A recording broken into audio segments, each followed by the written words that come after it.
Hi, I'm Courtney. And I'm Beth.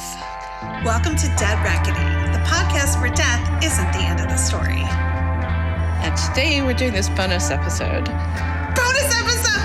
First bonus episode, responding to the news of the moment. Because the city of San Francisco just agreed to pay $750,000 in a settlement to a former investigator who worked in the medical examiner's office.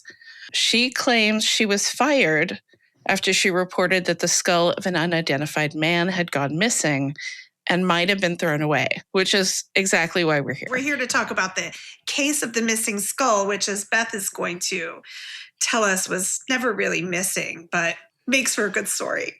I think we've had this conversation where you're like, the one about the missing skull. And I was like, which missing skull? Because this is not the only one that has crossed our virtual desks over the past couple of years. Big fans of this office we are here. One day, actually not one day, we'll keep you guys updated on the antics at this office because there's enough to fill an entire season. So I'm going to start with what we know about who this missing skull belonged to.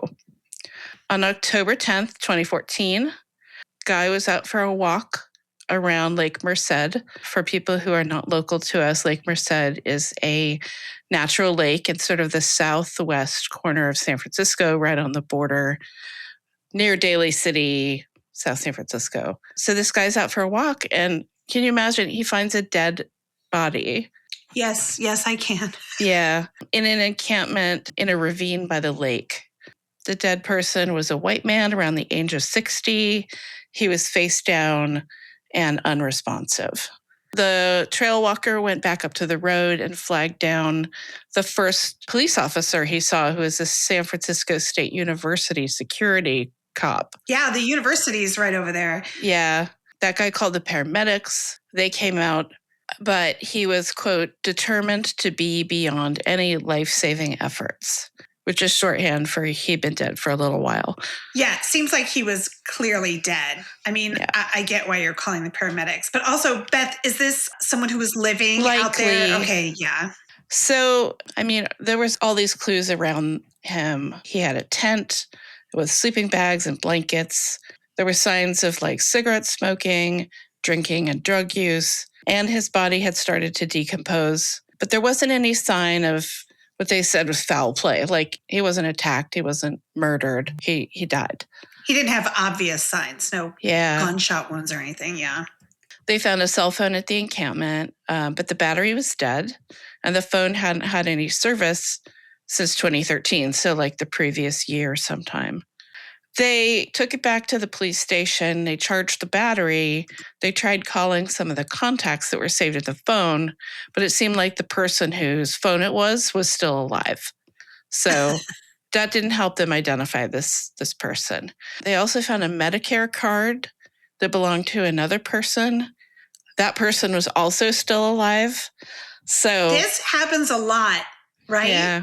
I'm not to interrupt you as I'm interrupting you, but when we talked about this other episode with Amy Shea and how identifying people who maybe have fallen through the cracks in the system can be very difficult because of, the person that they misidentified when we talked about in that case also had the wrong ID, the wrong social security card or something where it can lead to a false positive or negative. Yeah. Yeah. And in this case, it seems like they were really doing their due diligence. They didn't accidentally identify this guy as whoever owned the cell phone or whoever's Medicare card this was. So as the police were working on this, the body went to the San Francisco medical examiner's office so that they could continue to try to figure out his identify and notify his next of kin. I'm going to pause for a moment here so we can talk about the difference between a coroner and a medical examiner. Which one is Dr. K. Scarpetta? Oh, God. Just kidding. I saw that series. It was really stupid. My kids just started watching it and they're obsessed with it. And I was like, I don't know. I'm pretty sure she's a medical examiner. So here's the thing. In most places, a coroner is an elected position. They're usually not doctors. and they're usually affiliated with the sheriff's department of the county where they work. So their job is to determine the circumstances of somebody's death, but not necessarily how, like, their cause of death. They're figuring out, like, oh, this guy was murdered, but they might not be able to figure out, oh, it was a blunt weapon to the head kind of a thing. That's what they call an inquest, right? It's kind of like a grand jury where, If they do need to determine cause of death or do a forensic examination of a body, they will call in forensic pathologists to do that work. A medical examiner is appointed, not elected, appointed by the city. They're usually a licensed physician. They're always a licensed physician and a forensic pathologist. They determine actual causes of death. They perform autopsies. San Francisco used to have a coroner. And it's funny, on the medical examiner's website now, they're like, the coroner is an antiquated system that was invented in Britain in like the 1100s. Like, we're so much better than that now. Anyway. Girl, I know. I'm not sure how long it's been since we switched from coroner to medical examiner. I did find a book that looked at like the history of the coroner's office from like 1850 to 1980, so possibly until 1980. You should drop that in the notes because I would like to read that. Medical examiner does not investigate deaths by natural causes. They look at homicides, suicides, accidents, deaths of unidentified people, and sometimes in cases where someone may have had a contagious disease, like an unusual contagious disease, plague, smallpox, any of those kinds of things. Pest house candidates. Yes, exactly. San Francisco is one of only a couple of Bay Area counties that have a medical examiner. Most of them still have coroners, which again is elected, works with the sheriff's department. Back with our deceased person, they did take fingerprints. I don't think they got any matches. They got DNA. They sent it to the California Department of Justice to compare against profiles in the state database. They have not gotten any matches back. And again, this is more than 10 years ago. I think they also sent it to a national criminal database, but they didn't get any hits. I don't think, unless it's like an active criminal investigation, that they would go to civilian sources of DNA. They would only match against... like GEDmatch or something? Yeah, exactly. Yeah. That's an interesting question. I don't actually know if they... I think it's a very specific skill set to be going into those public forensic genealogy sites. And so I'm not sure they have the resources for stuff like that. That may be something like the California DOJ does or the FBI or something. Yeah, I think, for folks familiar with this, the Golden State Killer was eventually tracked down because of civilian DNA matching. But it's unusual. Like, they wouldn't probably use it just to figure out who somebody died of natural causes was. Yeah, and for the most part, your DNA is only on file if you've been convicted of a crime, right? Or if you've been arrested in California. Sometimes they can take your DNA. So this person potentially just was never involved in the justice system in that way that they would have their DNA, especially back in 2013. Which is lucky, because a lot of homeless people do get swept up in, police harassment, arrests, confiscation of their stuff. Not here. Not in the socialist paradise of San Francisco, Beth. What are you talking about? Yeah. So, it raises a good point. He was lucky to not have any kind of a criminal record, but then unlucky because we don't know who he is. They did an autopsy. They could not figure out how he died from the autopsy. Like, he looked like he was in good health, and he didn't have any scars or tattoos that could help identify him. So they had his remains in custody, and just didn't have any luck figuring out who he was.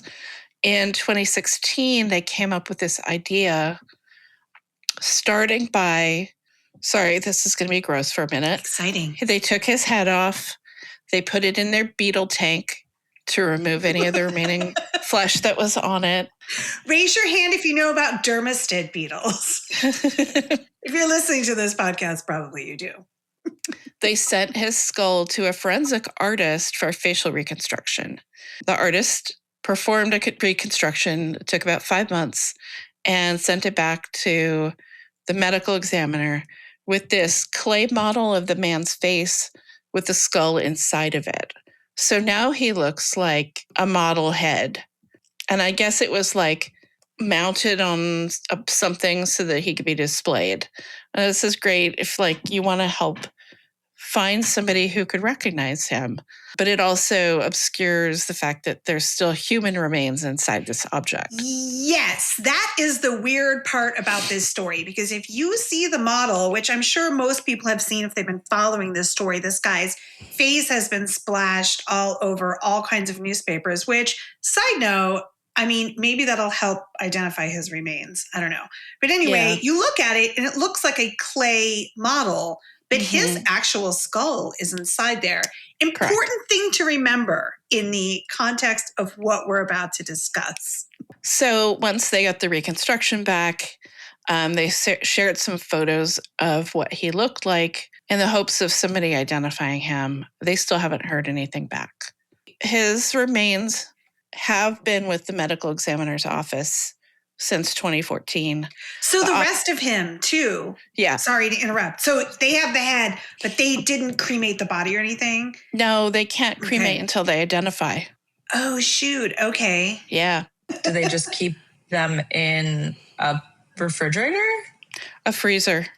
No shit. Oh my God. Wait. For how long? As long as it takes.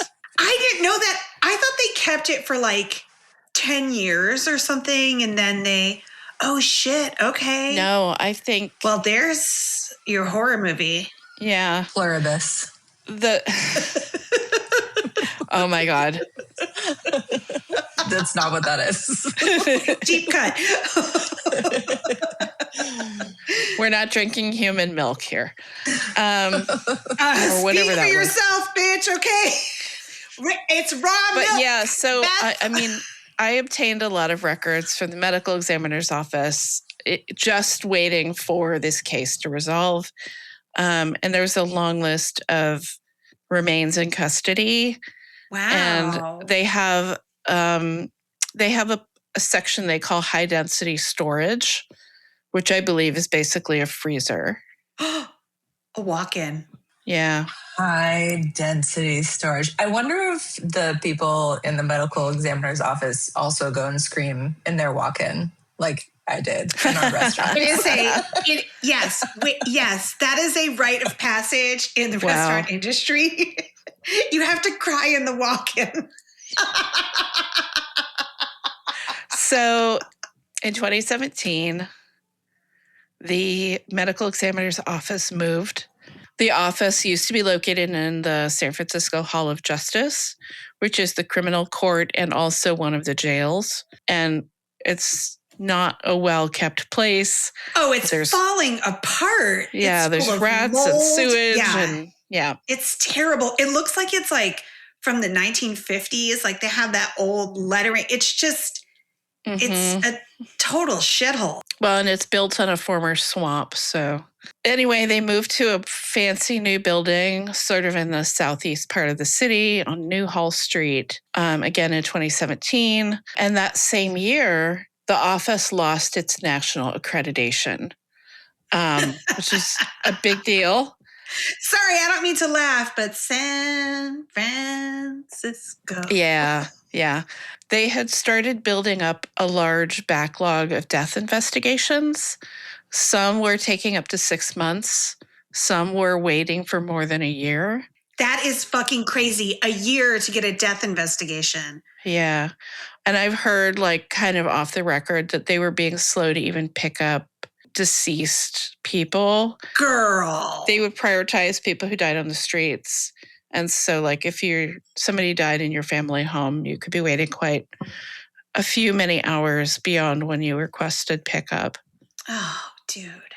And it was a huge problem for families who need closure, but they also need, like, the death certificate so that they can do the paperwork related to people dying. Collect insurance if you have it, transfer titles. I mean, imagine having to wait. Well, imagine having to wait a year for like a declaration on a death like that. Like Yeah, the Chronicle did a big investigation. I'll put the article in the show notes. But one family that they talked to said they couldn't access their son's retirement account, which they needed to help pay for his funeral expenses, because they didn't have the records from the medical examiner's office. Yeah, unacceptable. The office handles more than 1,000 death investigations per year.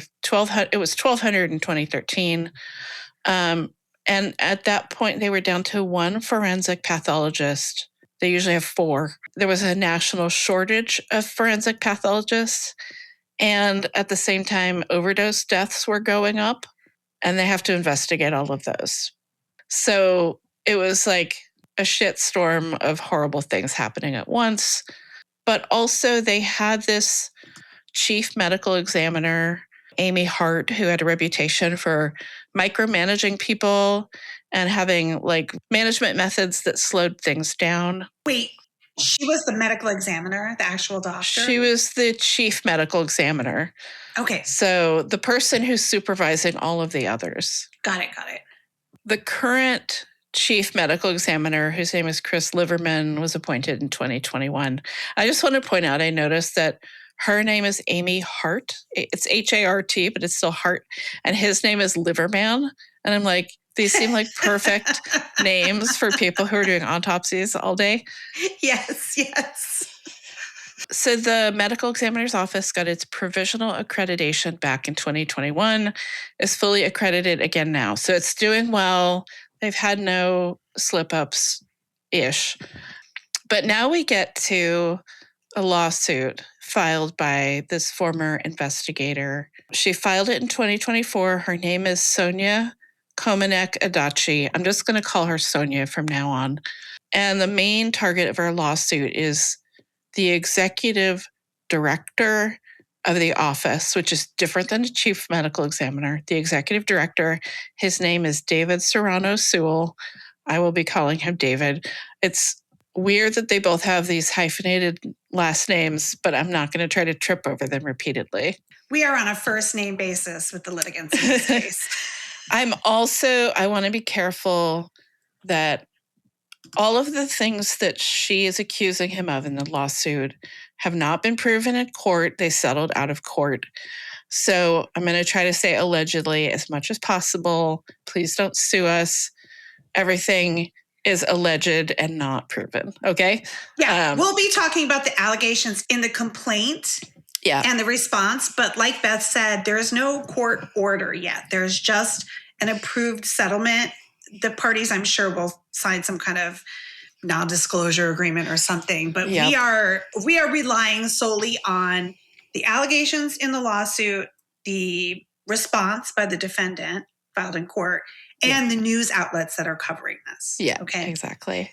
Sonia claims that in December 2022, she was asked to perform a detailed accounting of the body parts in the medical examiner's custody.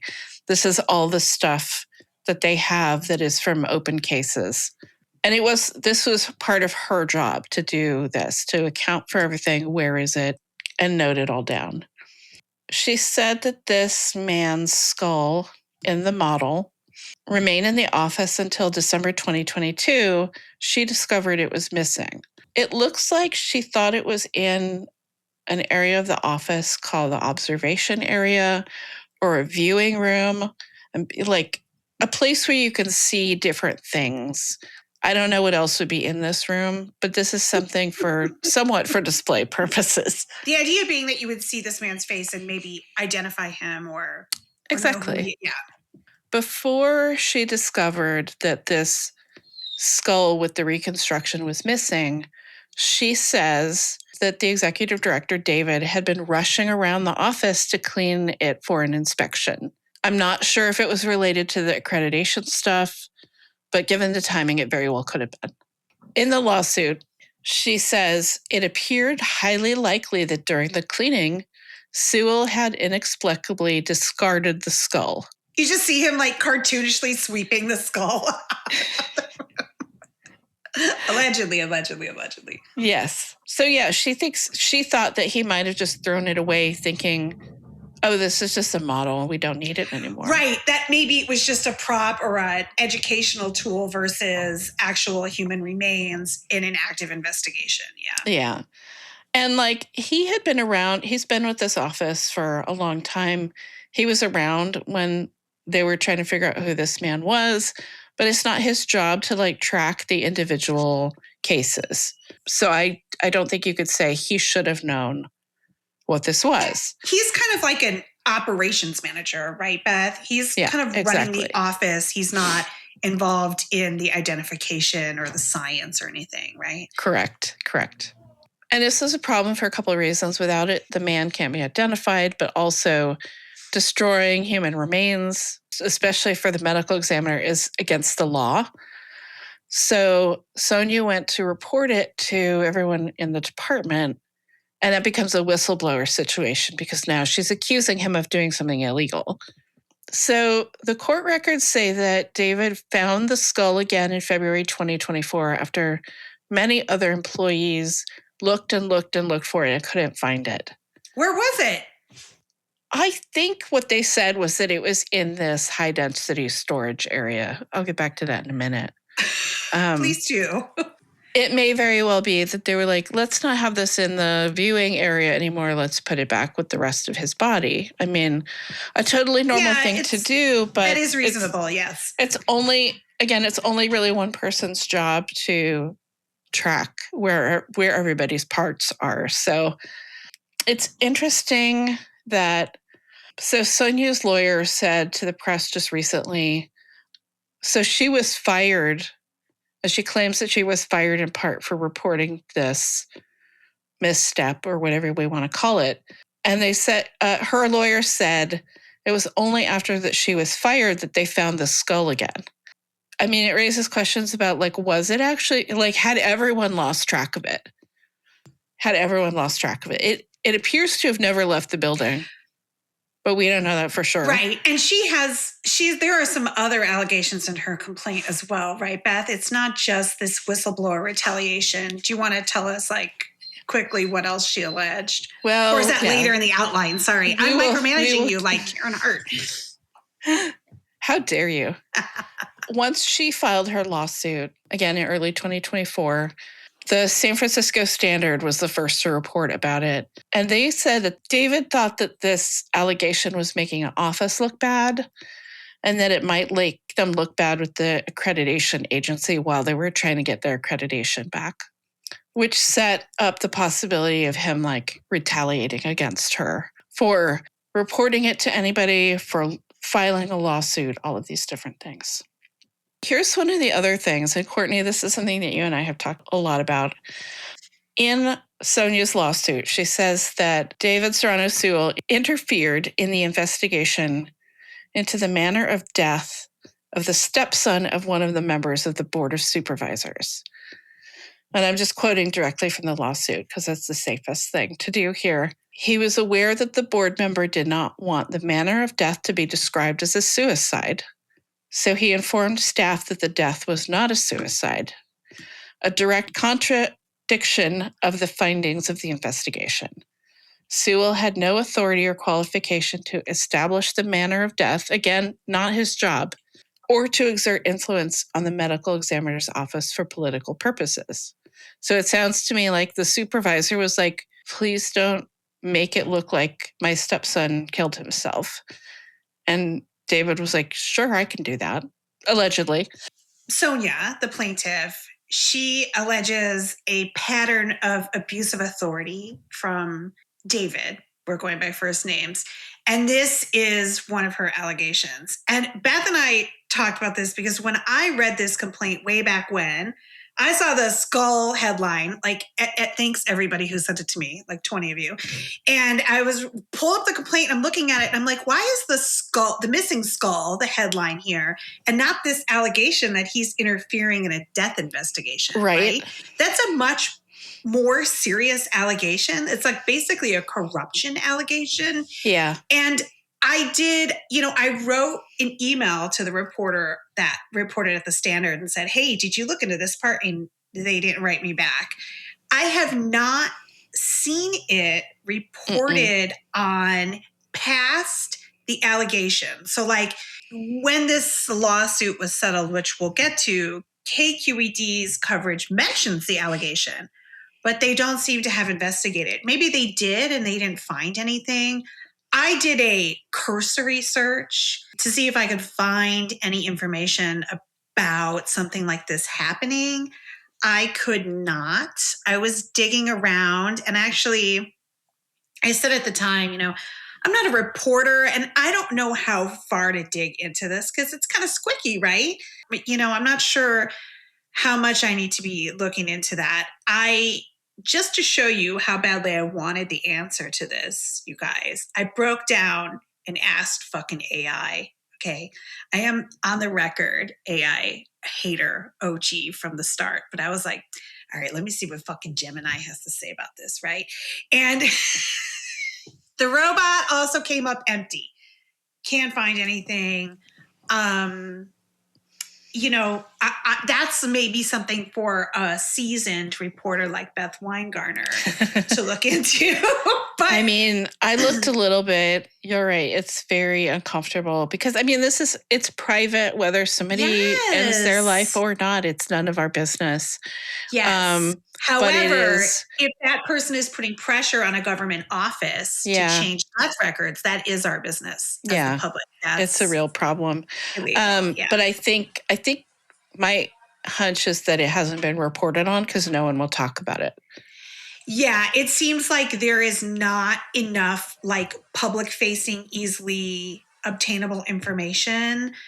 The facts could also be a little bit wrong on it. She could be remembering that it's a stepson. It could have been a stepdaughter. It could have been a half sister. Like, it's possible that the details are a little bit off on it. And I did not feel comfortable. Like you said, I don't know the story there. And it made me feel kind of weird looking into it. I think that's something for somebody who has more training and like understands journalistic ethics and things like that to look into. But it is interesting.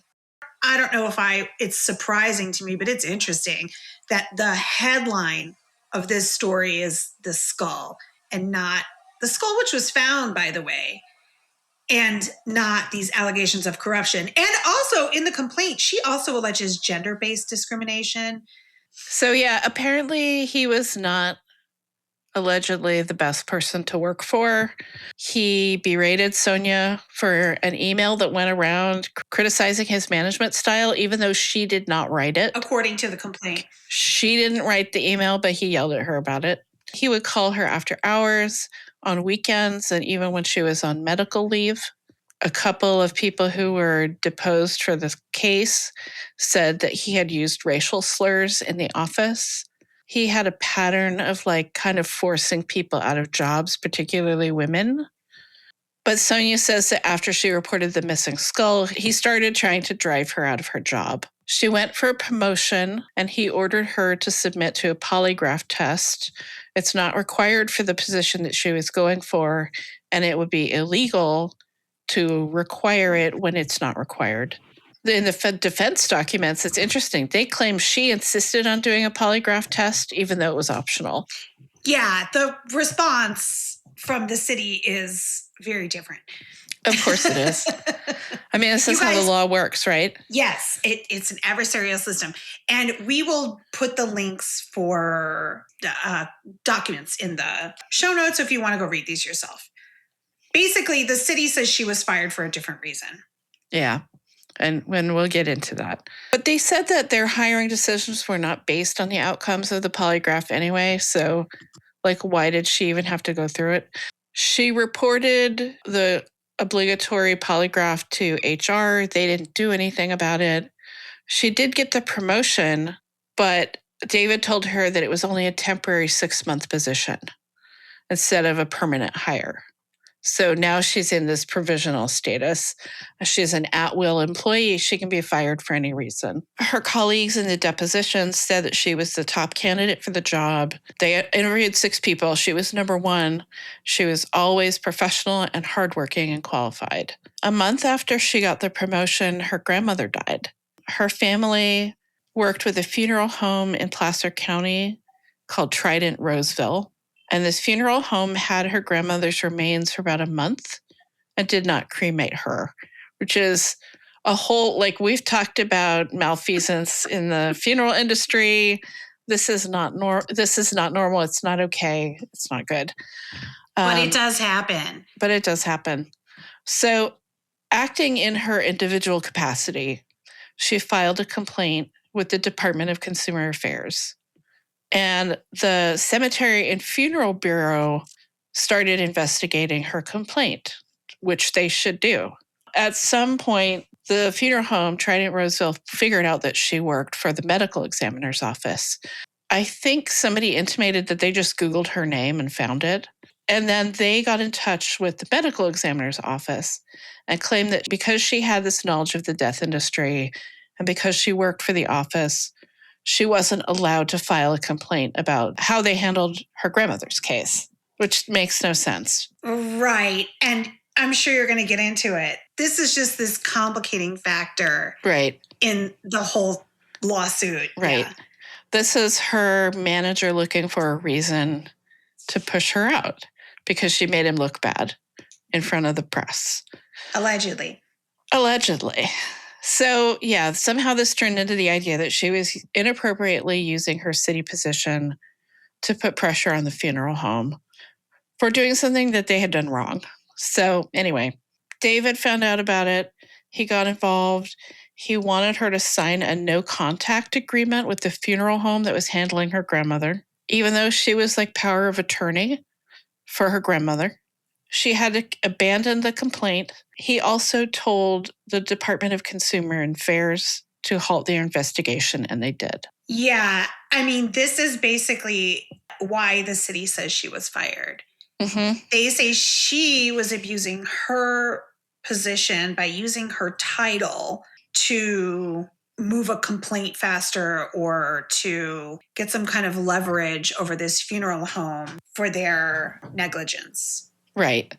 And interestingly, one of her coworkers, somebody who still works for the medical examiner, also reached out to the funeral home and had some conversations and accidentally sent them one of these communications from his work email. Oh my God. And of course, he never faced any repercussions for it at all. Right. So David told Sonia that if she did not sign the no contact agreement, that he would fire her. And he also tried to interfere with Sonia's mom's separate complaint against the funeral home. So, like, he's all up in here trying to mess things up. Allegedly. Thank you. Prego. There are a lot of allegations that he was discriminatory against women in particular, including harassment. Another female employee quit because of his behavior. He allegedly told Sonia at one point that she needed to control her facial expressions. Something that has been said to me many times, by the way. So I never found it actionable, but maybe I should have.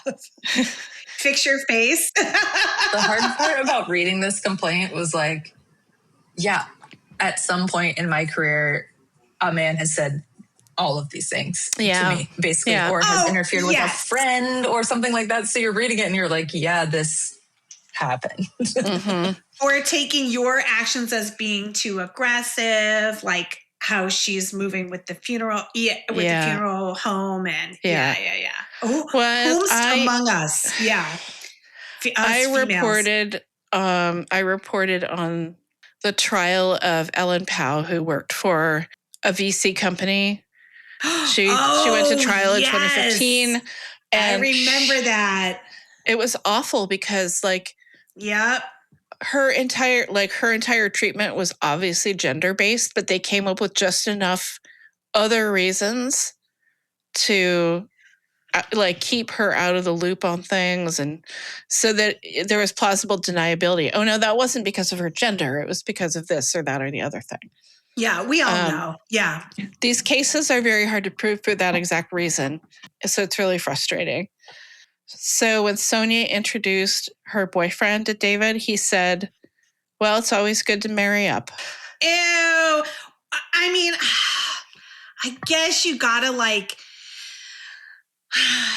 I was going to say read for tone or whatever, but just don't do it. You guys, come on. The complaint has many more examples of his allegedly bad behavior towards women in the office. I didn't want to go into all of it because it's a little outside the purview of this podcast, but it's there. She's trying to establish a pattern, right? Because that's what you have to do. Unless there's something super overt, like he says to you, I'm firing you because you're a woman. You got to establish the pattern of behavior, right? Yeah. Yeah. We've talked a little bit about her medical leave. I don't know if this is the one or if she had more than one. But Sonia contracted MRSA while working in the morgue. Ooh, I read that and I clenched, man. Yeah.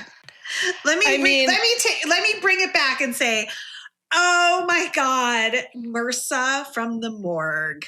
This poor woman. This does seem a little bit like one of the risks of working with the dead. She was out sick for 2 weeks, but because she was afraid of retaliation from David, she didn't file a workers' compensation claim. And she said that during her employment, other female staffers had been unable to work due to injuries, and male staffers had frequently made comments that, quote, all the female investigators are useless and sick. Cool. Right, yeah. Cool. Yeah. Hostile work environment. Mm-hmm. Allegedly. So we move ahead to September 2023. Sonia is still in her temporary position. She was ranked number 1 for the permanent position.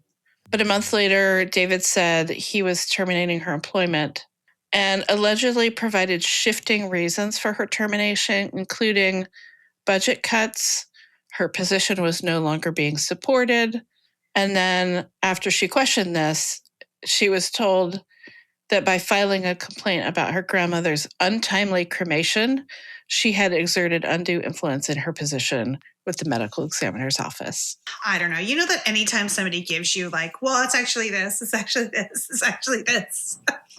They're probably making some shit up.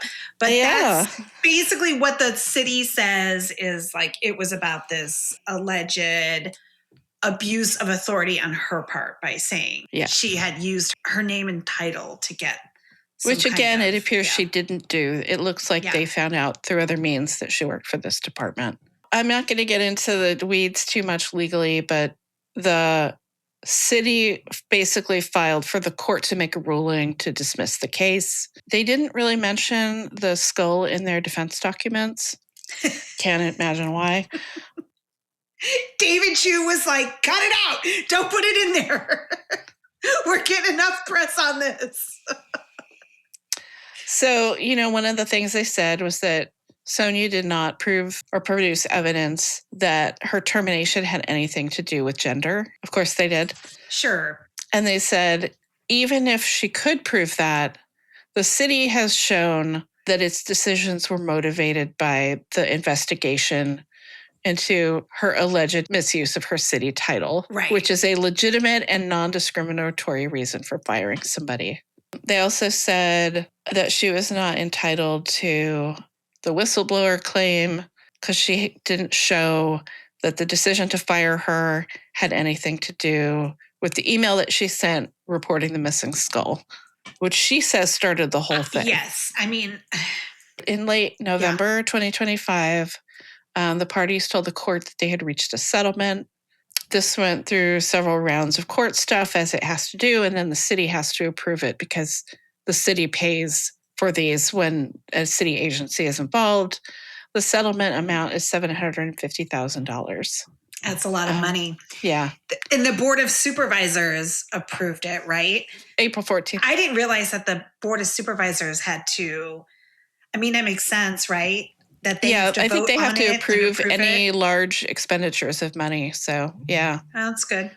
According to the Chronicle, a spokesperson for the city attorney's office said that the skull had never left the medical examiner's office, which seems to comport with the documents that I've looked at.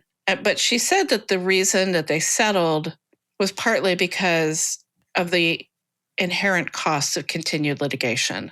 Litigation is expensive, but also $750,000 is a lot if you think that this is also going to be more expensive going forward. Yes, there are many reasons why people settle, and the government has a reputation of having deep pockets and settling. They do have a duty to litigate these things on behalf of the city employees, right? But it probably is a cost issue. Not just a cost issue, but to me, the fact that this came after the city was like, you should just throw out their case. There's no merit. Like, if the judge had gone ahead and said, yes, you're right, this case has no merit, then that's what would have happened. But yeah, I mean, if it had looked good for the city to get their case dismissed, then I don't think they would have settled.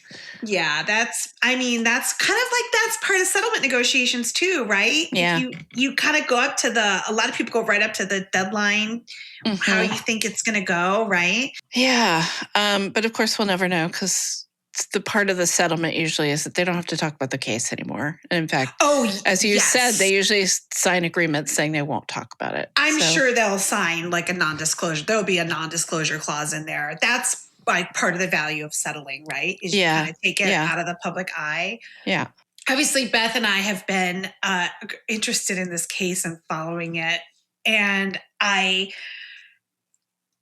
texted Beth and asked her when it first came out. The plaintiff's name is Sonia Komenek Adachi. And if you are from San Francisco, you probably know the name Adachi. Jeff Adachi was our very famous public defender in the 2010s, right? And so I was like, Beth, do you know if they're related? And Beth was like, nah, I don't know, dude. So once again, I asked Gemini, because I went onto LinkedIn and looked at her profile, and I couldn't get my Facebook open because I lost the password a long time ago for a good reason, because I don't want to fucking be on there. And I was like, I can't. I was like trying, and then I'm like, what am I doing? Like, this is crazy. So I don't think they are related, right? But I have what it jogged to mind was the death investigation of Jeff Adachi in 2019, where there were also allegations of a cover-up or an attempted cover-up in the medical examiner's office. Yeah. This is not the first time that these kind of allegations have been reported on, which again is why I find it very interesting that the skull is what is making the headlines and not the corruption allegations. Yeah. Real quickly, if you guys don't know who Jeff Adachi was, he was our public defender in the city. He died in 2019. He was pretty young. He was only like 58. And it seems like he died partying with his girlfriend in their like love nest in North Beach. He had cocaine and alcohol in his system, but he also had high blood pressure and his arteries were like 70% blocked.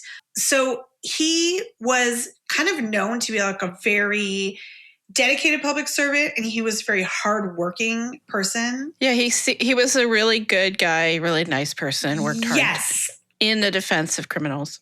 Yes, he had a very good reputation. The PD's office under Adachi had a really good reputation. He was a nice guy. Would see him at like criminal justice reform events. He was also, I think, kind of a workaholic. I think these things kind of contributed to his poor health, but it wasn't visible. He was kind of like a smaller guy. He wasn't, he looked healthy, but, the cops in San Francisco allegedly did not love Jeff Adachi because he was a big offender of criminal defendants in the city. He ran the PD's office. And so they were accused of leaking kind of sordid details about his death and photos from the crime scene, not of him, but of the scene, like the bed and stuff, to the news. And there was also another lawsuit, a cover-up. And in this case, the operations director at the medical examiner's office at the time testified that he was pressured to leave the drugs and alcohol out of the final autopsy report and death findings. We know this because he refused to do it, was fired, and then he sued. So it's not the exact same pattern of events, but there's some similarities here, right? Yeah. This person, I think he was a technician or maybe a pathologist. He won $436,000.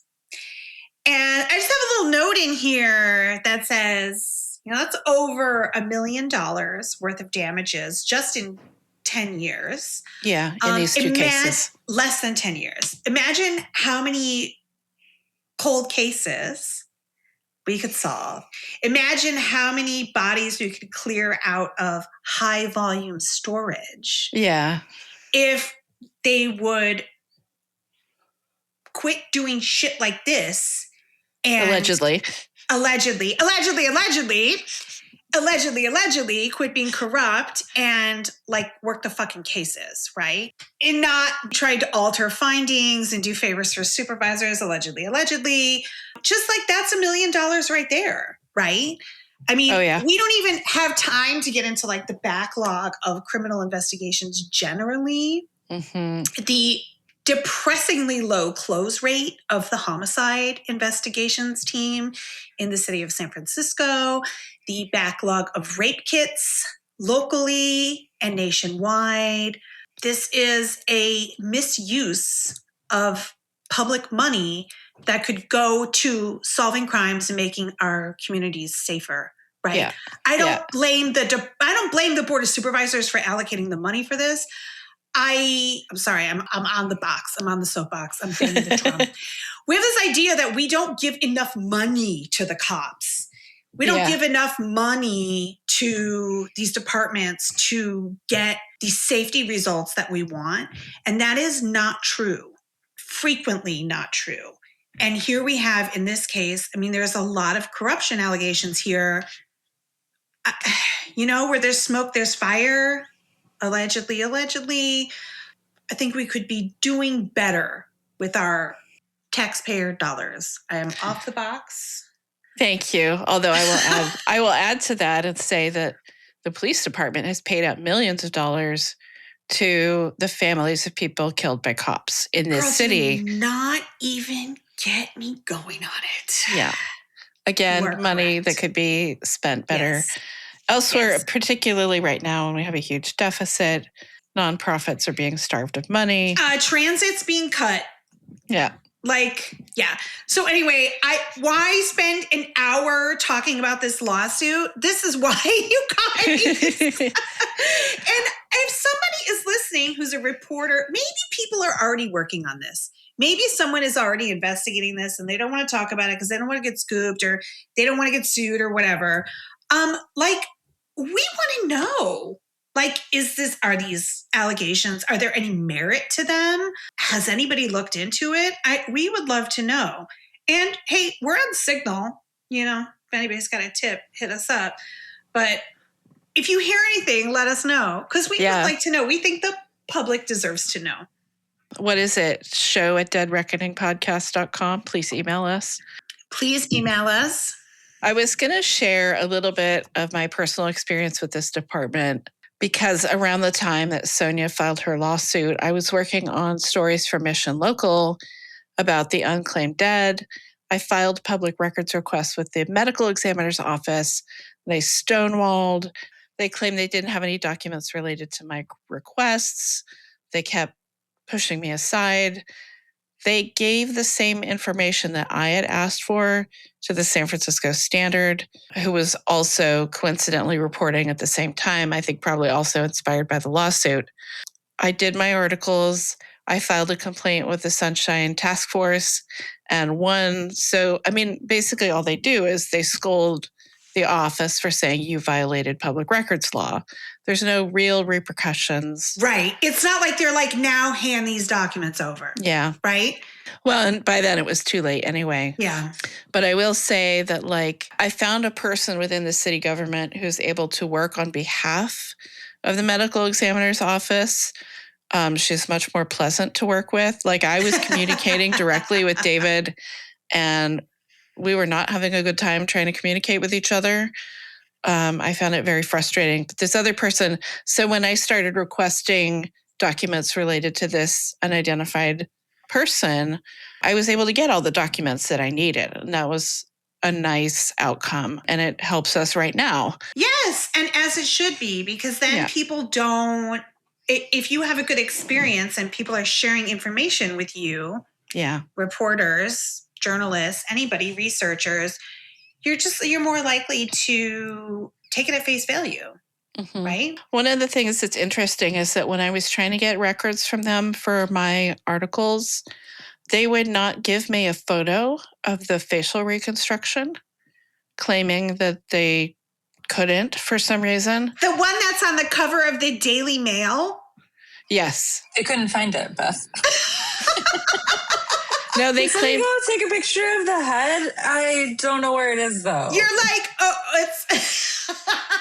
Yeah, no, they claim that they could not give it to me. This, again, is a tool to help identify somebody who has been dead and unidentified for 12 years. Yes, that's crazy. You are absolutely right. The whole point of using taxpayer dollars to get that reconstruction was so that we could help find this person's name and information and cremate them, right? Get their ashes to their family, whatever it is that they need. Yeah. And you're right, it's ridiculous. So I wanted to wrap up by asking, talking about why does this case matter? I mean, yes, it exposes potential corruption in a city agency, publicly funded city agency, allegedly. But it also, this is an agency that is supposed to be doing death care for the most marginalized people in our city. People have been saying for a long time that its executive director is a bigot and a bully that forces people out. And maybe that's not somebody who should be handling this department that has such an important mission, right? Yes. So, I mean, that's why we're talking about it, because we care about this stuff. We care about the care of the dead of the city and that it's handled responsibly. Yes, and we care about how our tax dollars are spent, regardless of what Fox News says about us. Yes. This just feels like so ancient to me. Like, yeah, man. I don't like the medical examiner and like the mob or something. I know that that's not the situation here, but it feels very dated. You guys, I love San Francisco. I do identify as the problem. Zero problems. I love San Francisco. Beth and I both do. We're here. We're not going anywhere. We love it. We want to make it a better place. Yeah. So. Thank you both very much for listening to me ramble for about an hour about all this stuff that has been living in my head rent-free since early 2024. I do want to say that if our listeners want to hear more about how cities like San Francisco handle death arrangements for people who are unhoused and unclaimed, please go back and listen to our interview with Amy Shea about her fantastic book, Too Poor to Die. That's it. Awesome. Thank you, Beth. This was really interesting. I'm glad we got to do our first bonus pod. I know. Responding to the news in a timely fashion. Dead Reckoning, the podcast where death isn't the end of the story. Hosted by Courtney Minnick and Beth Weingartner, produced by Carolyn Kissick and Here Lies a Story, with art design by Dante Silliman. Our music is Act Calm by OTE.